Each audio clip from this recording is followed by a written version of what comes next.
Good afternoon. I'm the Deputy Majority Leader of the New York State Assembly, Phil Ramos, and we are here collectively, Long Island strong.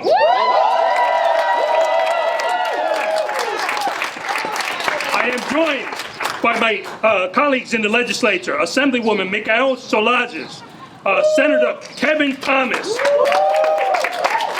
Assemblywoman Kimberly Jean-Pierre, Assemblywoman Mikaela Darling, and we are united for police reform. Police reform that comes today. Today is a call to action, and we have collectively joined together here. This is not just another press conference speaking out on our outrage. This is calling for action right now and today. Let's show some love to our brothers and sisters in Syracuse right now. Today, the members of the New York State Black, Puerto Rican, Hispanic, and Asian Legislative Caucus have come together to simultaneously do press conferences throughout different regions of the state. In Long Island, we already introduced the members who are here. We're also joined by stakeholders from Long Island and some visionary leaders who have joined with us to speak out in call of action. As I said before, this is not just another press conference where we're going to speak out and speak of our outrage. We are calling for action today. Action that has to be done now, not later. We are tired of issues of communities of color being put on the back burner. If we allow this opportunity to get put on the back burner, we are setting back the civil rights movement in this country. The murders of George Floyd, Breonna Taylor, and countless other black and brown Americans by police officers are a stain on our nation's present, and it threatens our future. After more than a week of demonstrations in cities across the country, here and in New York, it is clear that our nation is at an inflection point. It is at a turning point. Our country is at a crossroads, and we must enact long overdue reforms as soon as possible. As a Suffolk County police officer, and I believe I'm the only member of the majority of our legislature who has had 20 years experience as a police officer. I was president of the Suffolk County Police Hispanic Society and took part in legal action while I was a police officer twice for racism against our department, for racism against our community, and changes were made, and Suffolk County is still under the consent decree of that federal lawsuit that we did years ago.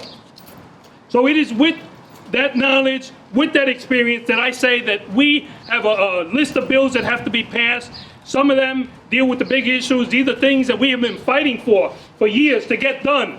And now I believe we have the opportunity. And we have the opportunity, and we are demanding the opportunity. And we're not going to allow anybody to booby-trap this, as we see in the past. Whenever it comes out for issues for black and brown Americans, it's always not the right time, and we don't have the political will, and it's an independent caucus, or it's a Long Island 6, or whatever it is. Now is not the time for that. Now is the time for accountability for elected officials to come forward and do what is right in real police reforms. Now, when I say real police reforms, I know we have bills out there to create a special prosecutor. Important. I support that bill. We have bills out there to allow personnel records to be transparent. We have many bills out there. Many of them are important to do, but as a police officer, as an ex-police officer, I can tell you that many of them come into play after the fact, after the atrocity has already been occurred. So we can't be tempted by some of these things. We repeal 50A and that's our prize. No, we have to go further. We have to peel off the layers of the onion and get to the core, the intrinsic problems, the structural problems that create a situation where black and brown persons can be treated as second-class citizens, can be killed for doing normal things, where speaking back to a police officer is a crime by death. We have to change that, and now is the opportunity. Now, we need to first understand that, well, of course, we all hear, well, this is about the few bad apples, and we've heard that. And I can tell you as a police officer, yes, it's true. We have many good police officers who do heroic things. day in, day out. You don't read about it in the papers. You read about when somebody, does something wrong, but you don't read about the good stuff. All that is true. But I don't define a good police officer as someone who stands there with their hands in their pocket while a black man is being murdered by their colleagues. And that is why I have introduced legislation that makes police officers into mandated reporters. They're committing a criminal act if they don't intercede to stop in the murder of black or brown people. And with it, we need to impose penalties as well. There's a lot of things that we have to do, because what happens is by the time it gets to a special prosecutor, by the time we get to the criminal justice system, after somebody has been murdered, we're not getting to the real key problem, which I'm hoping that we get to now with our legislation, and that is that many of these investigations against police officers are poisoned the minute the shooting starts. And then when it does get to a special prosecutor, remember, special prosecutor is not there on the day of the crime. On the day of the crime is when the key evidence is being produced. And we don't have enough protocols for that to protect the crime scene, to make sure that police do not conduct what's called a negative investigation. Negative investigation is meant to prove somebody innocent, not to prove them guilty. So we have to mandate those protocols from the inside. This is not sexy legislation, but these are things that are necessary to dismantle and take down that blue wall of silence.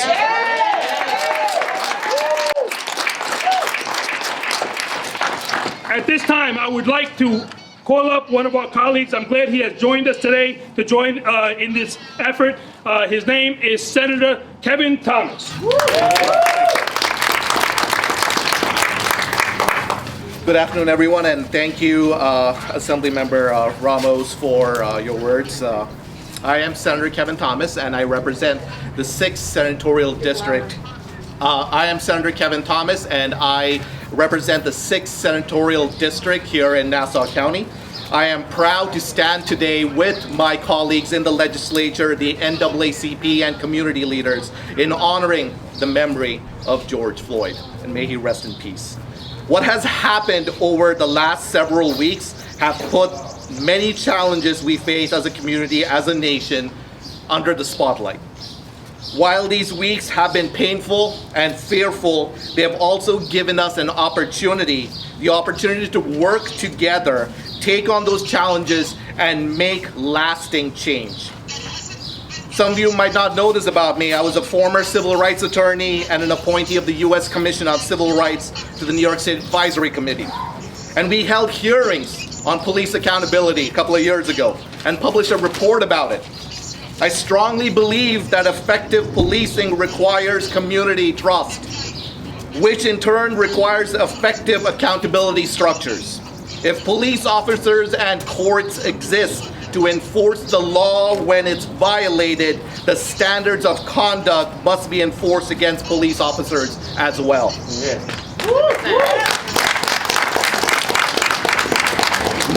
My daughter is turning 2 in a few months. I want her to grow up in a nation that lives up to its pledge of liberty and justice for all.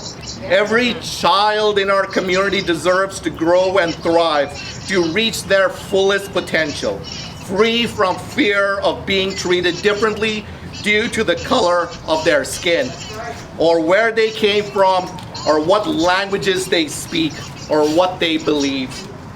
If these past few weeks have shown me anything, they have shown me the power of our community.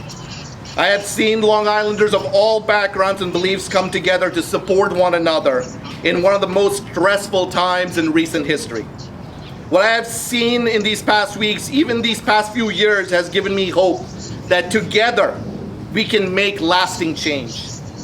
When I was elected in 2018, I became a member of the most diverse New York State legislature in history. The first Senate ever to be led by a woman of color. We are and will continue to break barriers, lift up our community, and amplify voices that have gone unheard for far too long. And all of you are a vital part of this conversation. Our children deserve to grow up in an America that reflects our highest ideals. liberty, and justice for all.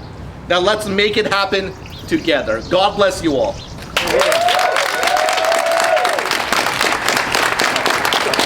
And now I want to introduce one of my favorite Assemblywomen, Assemblywoman Salaj.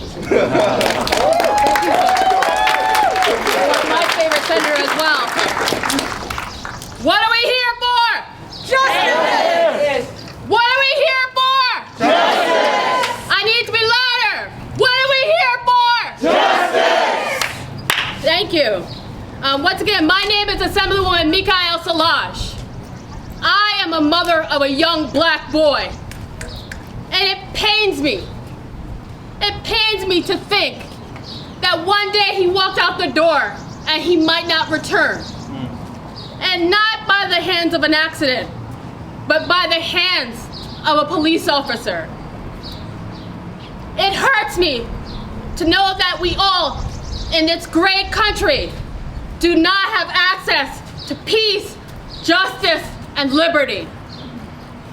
So I thank you today for joining us to galvanize support for our legislative package, because we are held at a higher standard, us legislators, and so are the police. And we have the power to ensure that we can have equal justice and opportunity for all little black boys, girls, every individual in this country.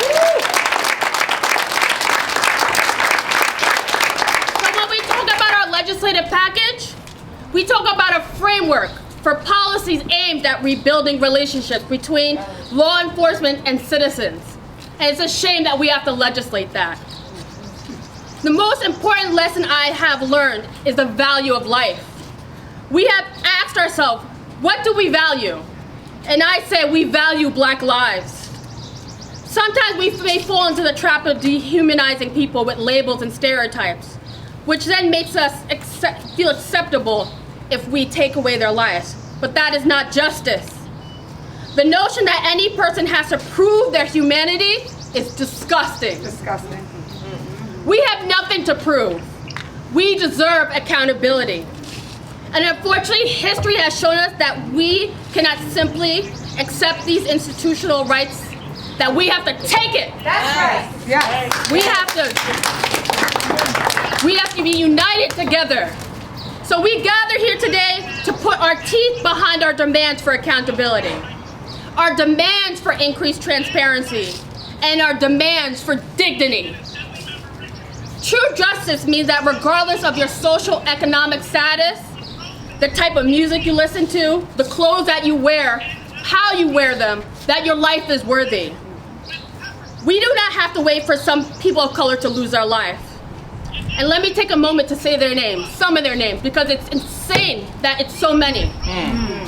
Sandra Blaine, Trayvon Martin, Eric Gardner, and George Floyd, and many, many more. And there's so many that we don't even have on tape. But we have to act now because we have future lives to save. And so Phil talked about our legislative package. It's a strong package. And we urge each legislator to support the package and not make any amendments. When we talk about repeal 50A, we don't want to reform 50A, we want to repeal it. We want access to information. So I thank all of you here, each and every one of you. I see so many, including the Wanted Project, these fine young men right here, these upstanding young men. Thank you for always continuing the fight and not have to wait for the media or the press to talk about it. Because I see many of you, you're always on the front line, like Chasey Edwards. Thank you.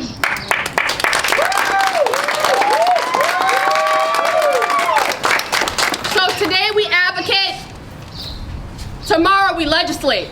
And we need a legislative session as soon as possible to get this done. Because our lives are worth it. And so I'd like to bring up a great advocate in Suffolk County who's a voice, a loud voice, as Kimberly Jean-Pierre. Thank you. I'm gonna use my mommy voice. Yeah. Because what you hear up here is not only that we're legislators, but we're parents. And as you can see, I have a daughter, Gianna, 4 years old, but I'm having another one, and it's a boy. And as many as my colleagues, like Mikaela said, we don't want to have the fear that we're raising young black men in today's society. I want to know that when my son goes out, that he's gonna come back. That I don't have to teach him how to be black when stopped by a police officer. I want him to know that when he goes out, that he's safe. And I want to feel that safety and that security. And it's time that we change. It's time that we hold people accountable. We have a body of 63. You know why? Because you have been tired of the same old shit. And it's time, as Mikaela said, that today we advocate and tomorrow we legislate. Because it's time that we have change in our community. Whether you live in Suffolk County, whether you live in Syracuse, whether you live upstate, downstate, don't put us against each other, because we're all together. This is about humanity. This is about people. We pay taxes, and I saw some anti-change protesters wearing American flags. I want you to know I am American. I am black American.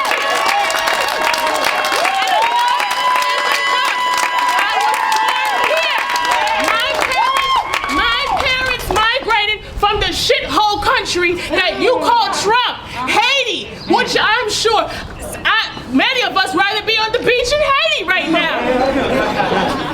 But you know what? My parents came here and migrated from Haiti and are U.S. citizens just the same I am. And it's time that we treat all of us as Americans, whether you're black, brown, Asian, red, yellow, green, because you know what? When you cut me, we all bleed red. Okay?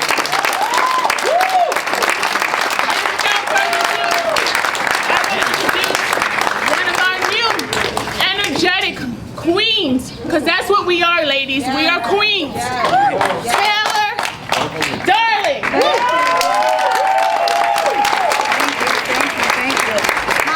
Thank you so much for waiting in the sun. I think we got a little bit of a reprieve from a cloud. I want to thank all the organizations who came out here. I want to thank my beautiful young people who came out here, because you are integral to this fight. I am Assemblywoman Taylor Darling, and I represent the best. Assembly District 18. We are Hempstead, Uniondale, Freeport, Roosevelt. We have Merrick. And like 60 houses in Garden City. So, all right, guys. I have been taking the time to quiet my mind before I spoke up about these injustices. I felt the need to do so to ensure I found the right words to properly convey the message that needs to be delivered, because it is so important and cannot be rushed. My message is one of disgust and disappointment. But as a leader, I know it is one that has to be delivered firmly, with precision, poise, and grace. Much like the black culture, everyone loves to partake in and appropriate. It amazes me how much the world loves black culture, but hates black people. Come on now. You know, as I stand on these Supreme Court steps, I just can't help but think it is a sad day when you can receive more jail time for killing a dog than a black man, when the black man is the true endangered species. Make no mistake, the murders of unarmed black men and women by the civil servants that vowed to protect them is a hate crime. Yes.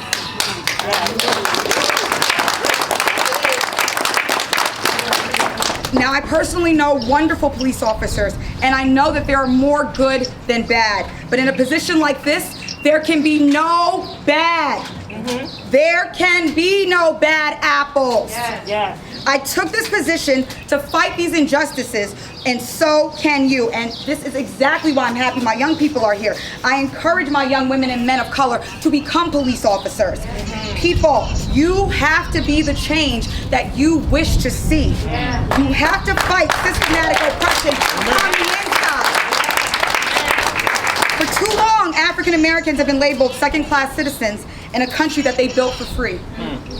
For too long, African Americans have been held back by racial biases and systematic racism.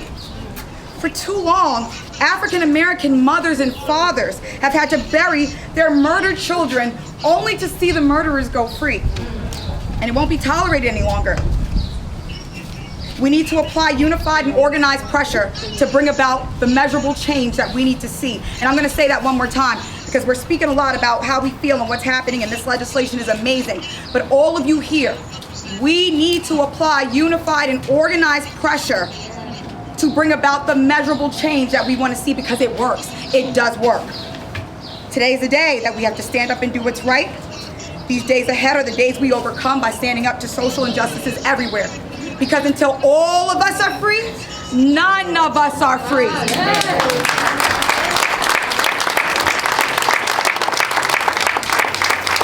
And in closing, I'd like to say, stop murdering Black people. Stop. And that being said, I would like to bring up Breonna Taylor. She is a young person from Nassau County who has truly taken the lead to speak, because this is intergenerational. We need everyone involved in this. Breonna?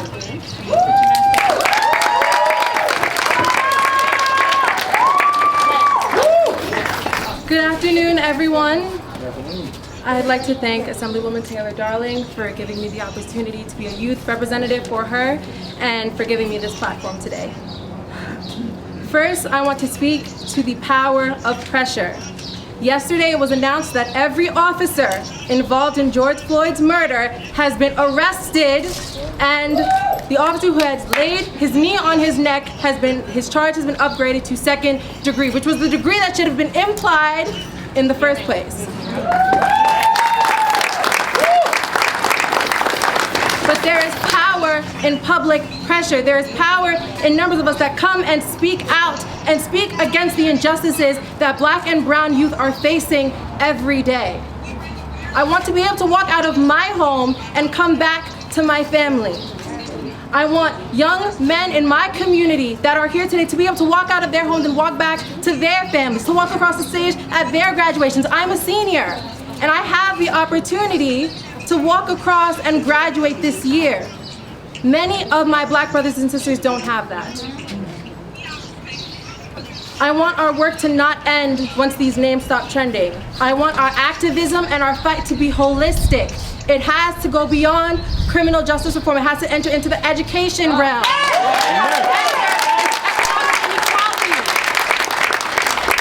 Our students deserve better. Middle school, high school, elementary, and pre-K deserve a holistic and representative education of their identities in their curriculum.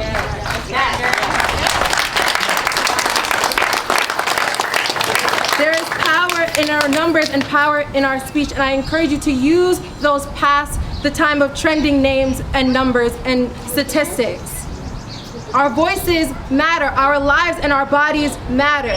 The pattern in which we govern in is a temple that we must demand is protected by our government and by our police officers. The time of this genocide has to end, and it has to end today. We must demand accountability and transparency from our police department. 50A has to be repealed, because we need to know the bad apples that are walking and patrolling our streets. The streets that we're paying for, that I'm about to start paying for.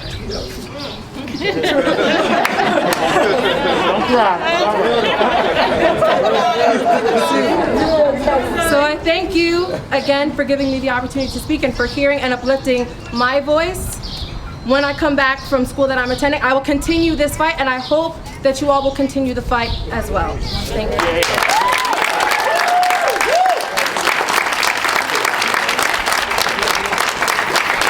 At this time, I want to call up an ally who's been with us through thick and thin, fighting against the for repeal of the Rockefeller laws, a fight that we had years ago, and we were successful. Somebody who's been there every step of the way to fight for the rights of our community. She is the regional director of the NAACP, Tracy Edwards.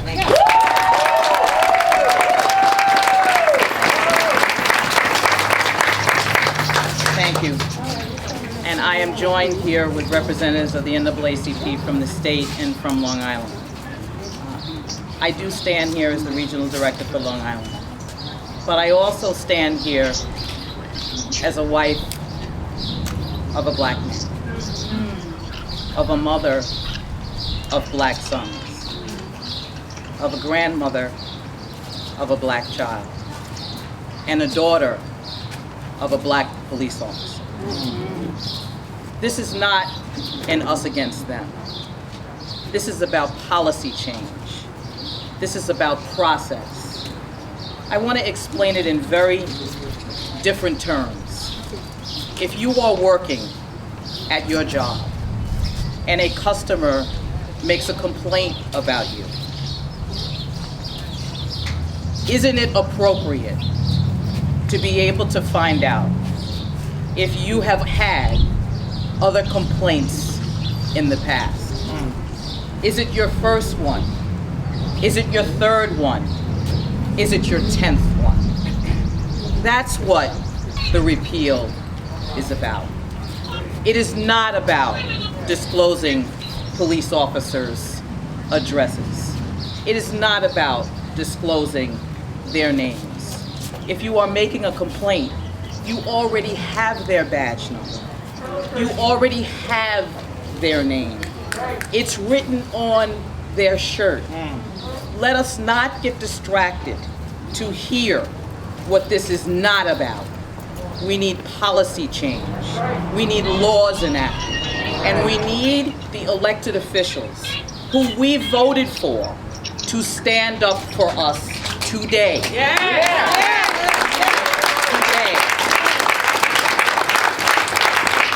We have all suffered.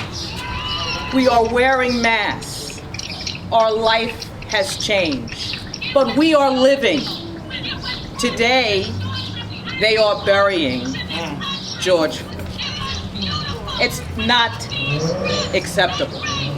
And the only way that we can ensure that this does not happen again is by law and policy changes.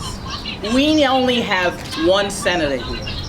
Where are the others? Where are they? Where are they? If we are going to allow the elected officials to come into our communities, to come into our faith-based organizations, to ask for our vote, we need them today to show what they stand for. To show what they stand for.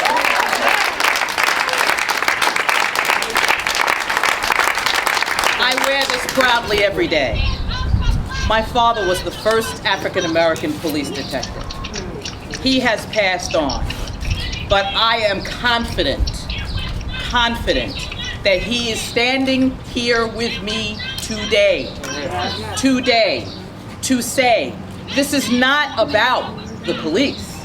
This is about laws that protect everyone. This is about policy change. And this is about who is standing with us. When their name is called, where will they be? Come on now. Is it going to be stuck in committee because they are afraid to cast a vote?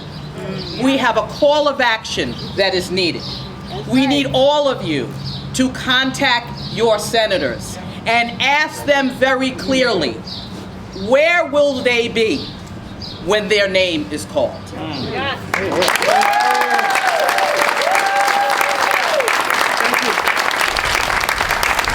you so much, Tracy and NAACP. At this time, supporting police unions because they took the money from the police unions. At this time, I want to introduce another champion who's out in Brookhaven fighting the good fight, Councilwoman Valerie Cartwright. Can you hear me? Can you hear me? So I stand before you not only as a councilwoman in the town of Brookhaven, but I'm a civil rights attorney.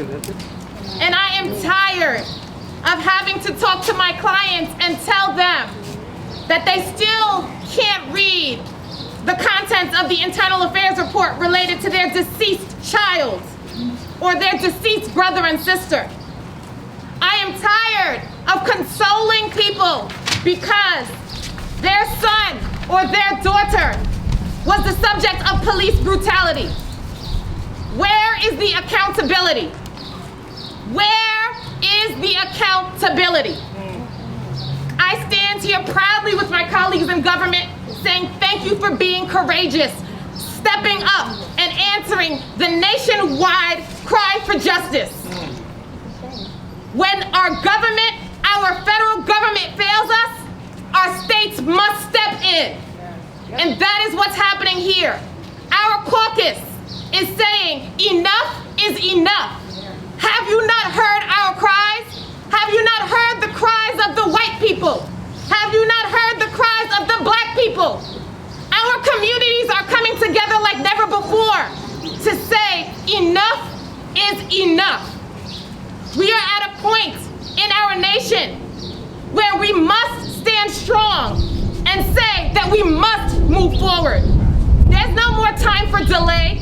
There's no more let's talk about it. Let's legislate. Let's make things happen.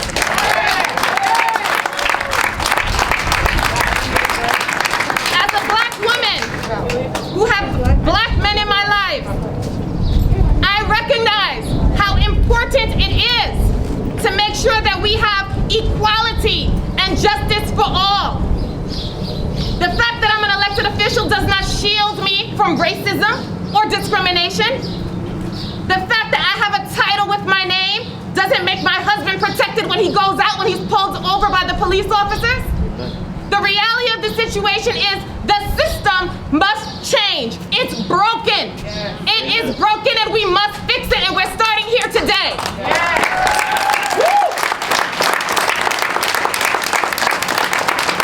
We must push our senators to do the right thing.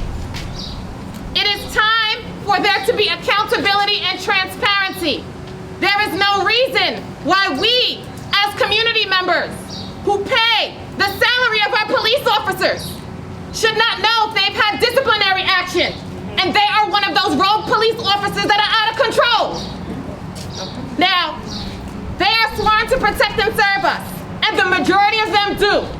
And I work with them as an elected official each and every day. But we must weed out the bad officers because we cannot afford any more lost lives. No more lost lives. We're done dying. Thank you.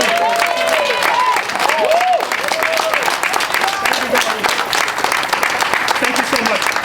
At this time, I would like to introduce the Nassau County Director of New York Civil Liberties Union, Susan Godera.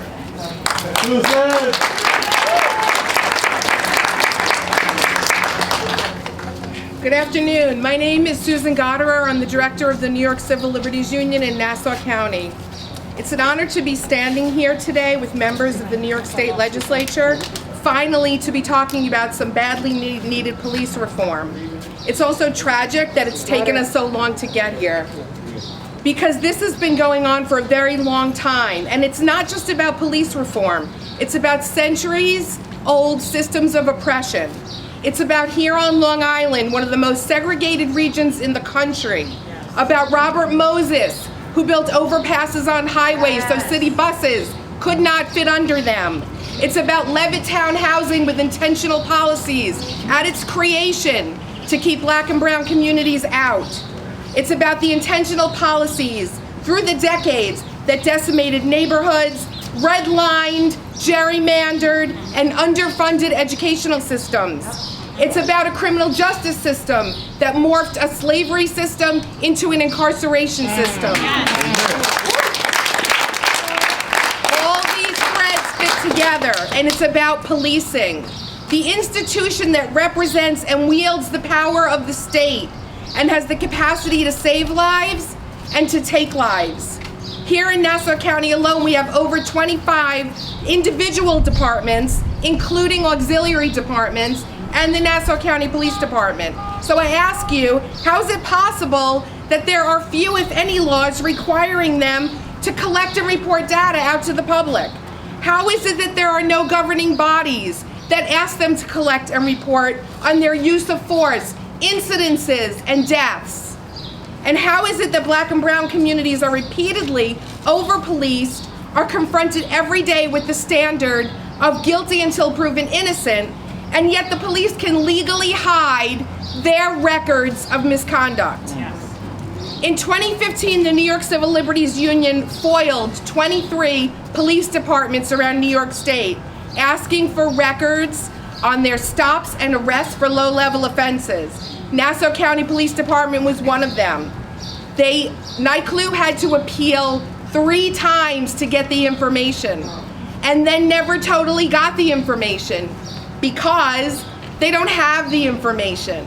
They don't have it digitally aggregated. So it's sitting in a file cabinet somewhere in individual files. It's time for a real cultural change by and for the police and for those who need their protection. And it's time for oversight, transparency, and accountability. It's time for a complete repeal of 50A. It's time to pass the STAT Act, so police forces have to provide data. It's time for a special prosecutor. It's time for Long Island legislators who are not on board to stop making financial and political calculations and start making human calculations. And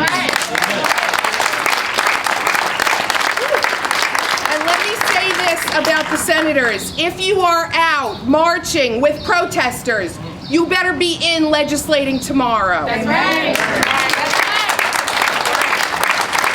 It is also time for mandated civilian complaint review boards and for public safety committees of the legislature to start asking questions of the police commissioner. It is time for a culture shift in policing, and if they can't do it themselves, then we'll help them along with these reforms. When will we know that there is a culture shift? What will that look like?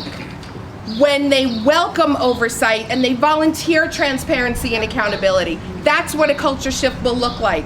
When they willingly weed out inappropriate, power-hungry personality types from their midst and report them. And when their training includes courses on the racial history of policing in this country.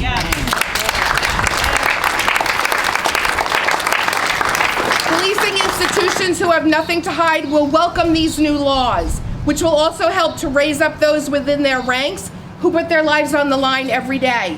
Policing institutions who aspire to be what they say they are should also welcome these new laws, because maybe these laws will help them become who they aspire to be. And for those fighting oversight, transparency, and accountability, no reply is necessary. We know why. Thank you.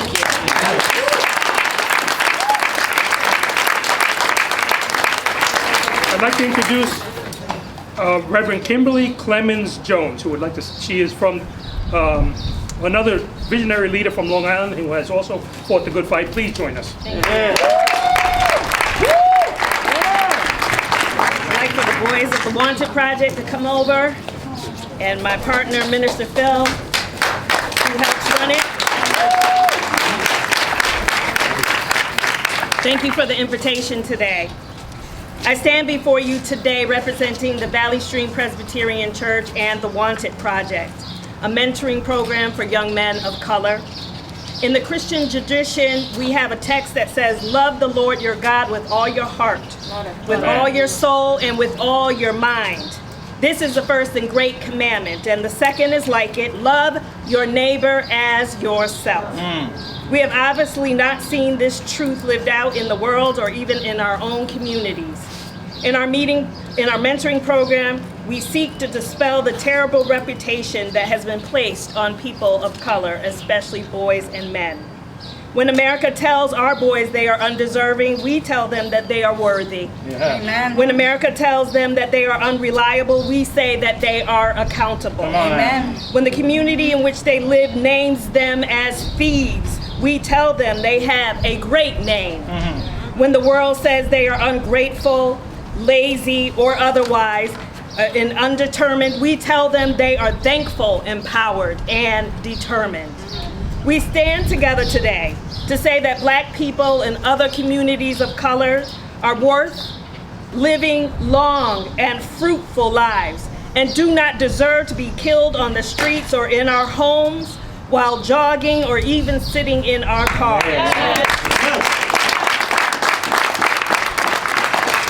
Today we stand in unity with our police departments so that they can better learn how to be friends with the communities in which they serve. We must begin to raise up police officers who love the communities in which they serve in order for them to get back to being friends with us, the community. There's no reason why officers should not work as hard to know our children's names as they do to pull them over or arrest them. I offer this. Please take more time to connect with the churches, nonprofit organizations, schools, and youth programs so you can be privy to the conversations that we as mothers of Black children have to have before our children move out and go out into the street. And so you're able to see them as human beings who should have bright and glorious futures before them. We stand with everyone here today asking for police reform in this legislative package. Our youth are watching what their communities are doing right now. That's right. They're watching to see what gets accomplished or unfortunately what does not get accomplished. Our youth are our future.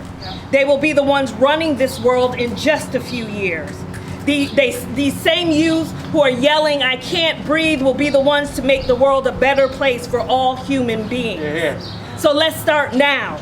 Let this not be a one-time deal where we forget the trauma that has been inflicted on people of color for way too long. Allow this time to go into the history books that substantial change took place after the death of George Floyd, Breonna Taylor, and Ahmaud Arbery in 2020. Say their names. In conclusion, there's a scripture that always sums it up for me, and I want to share it with you. It says, "Finally, brothers and sisters, whatever is true, whatever is noble, whatever is right, whatever is pure, whatever is lovely, whatever is admirable, if anything is excellent or praiseworthy, think about such things." God bless you.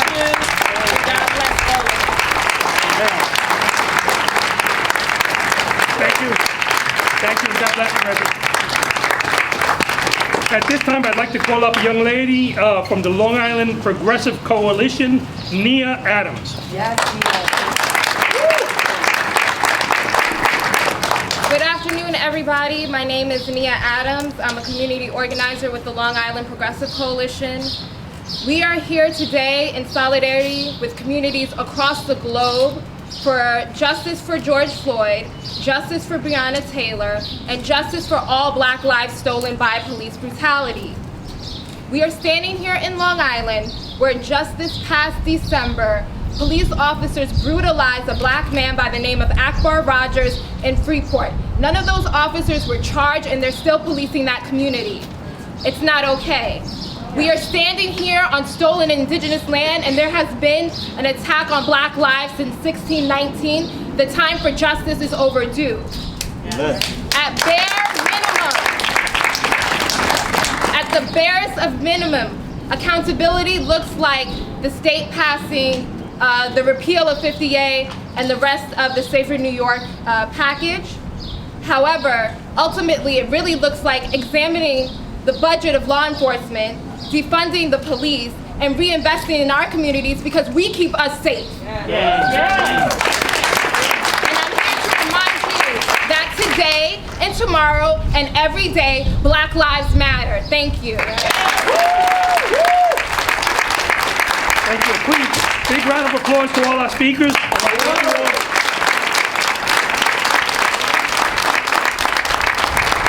In conclusion, I would like to say that today is a call to action. This is not just another demonstration. Today is the day in which we can set into motion the codification of policies that can undo hundreds of years of bias and the things that we see happening. The bias in this country and the racism has reached psychotic levels. When somebody can see a Black man on video saying, "I can't breathe," when somebody can see the audience, the people watching is saying, "You are killing him," when another police officer says, "He has no pulse, should you get off his neck?" and they allow the guy to be on his neck for 12 minutes, for 3 minutes after that, that is a psychosis. That is kind of psychosis, yet we see people trying to defend that. We see a president using the military to tear gas people so he can come out and take a photo with a Bible. And I hear in the news all the time, why did he do that? What was his purpose? We know the purpose. In the following days, they continue to push them back. The purpose is the optic. The optic of the president walking out with the military behind him, pushing black people, pushing them further away, marginalizing them. That is the imagery that he wants to put out, and that is what we are going to end here. We need laws of substance. Please, we ask all of you to read the laws that are being put forward and make sure they go beyond the superficial. I have introduced a law that says that the police department must be proactive on people who call the police on a black person and it's an unfounded report. But we must not just stop there. It is already illegal to file a false police report. What's the root of the problem? The police are not arresting them. So the bill that I have has written in it a pro-arrest policy similar to what we have with domestic violence. If the police had probable cause, like we did in the woman who videoed that and we saw that she was not being attacked or threatened, we have the proof there. Why was she not arrested? The police have an obligation under this bill to arrest her. They can't use their discretion. We have to take that discretion away from them. Look how psychotic the racism is. Look at the difference in the two-tiered criminal justice system. A black man suspected of passing a $20 bill counterfeit. The police arrive, immediately put him in cuffs before an investigation is conducted, brutalize him, give him the death sentence, all within minutes. The police officer who we saw do that on videotape doesn't get arrested until a week later. He's given the courtesy of going home. How is that? How can anybody look at that and not see a psychosis gripping this country? A psychosis of racism, starting from the president who, by using the military, wants to take patriotism and turn it into patriotism against our people. Lastly, I want everybody here, what we have to do doesn't just lie on the elected officials here. It lies on the shoulders of each and every one of you. You need to reach out to your assembly persons. You need to reach out to your senator. And you need to tell them that they need to support and vote yes on our series of bills, and tell them that if they are not behind you, they are in your way. And if they are in your way, then we are going to be in their way of their political ambitions. May God bless you all. Let's take action. Let's do it.